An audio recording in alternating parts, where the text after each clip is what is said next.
उच्च हवापाई कर जेबे आशा उच्च कर आग निज मातृभाषा एमिति किछि कविता शुणु शुणु मन को चली आसती स्वभाव कवि गंगाधर मेहर।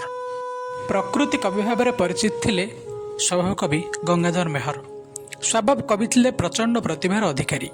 पिलादिने उच्च शिक्षा लाभ वंचित होइथिले मध्य बहु उच्चकोटीर काव्य कोणार्क सृष्टि करि पारिथिले। बरगढ़ जिलार बरपाली ग्राम में पवित्र श्रावण पूर्णिमा तिथि 1862 मसीहा अगस्ट मास 9 तारिख में कवि जन्मग्रहण करथिले। कविवर राधानाथ राय परामर्श क्रमे से आधुनिक शैली रे काव्य रचना करथिले। तांको कवितारे प्रकृतिर जीवन्यास और सुंदर वर्णना देखा मिले। कविंक लेखनी सृष्टि तपस्विनी, कीचकवर्ध, अर्घ्यथाली, इंदुमती, उत्कल लक्ष्मी, प्रणयवल्लरी, रसरत्नाकर, पद्मिनी आदि उच्चकोटीर काव्य रचना करथिले। यह सहित मधुमय, मातृभूमि, उत्कल लक्ष्मी कविता रचना करथिले। छंदबद्ध कविता रचना करी ओडिशार गाँ गहली रे स्वभाव कवि भाव में परिचित होइतिले कवि गंगाधर मेहर।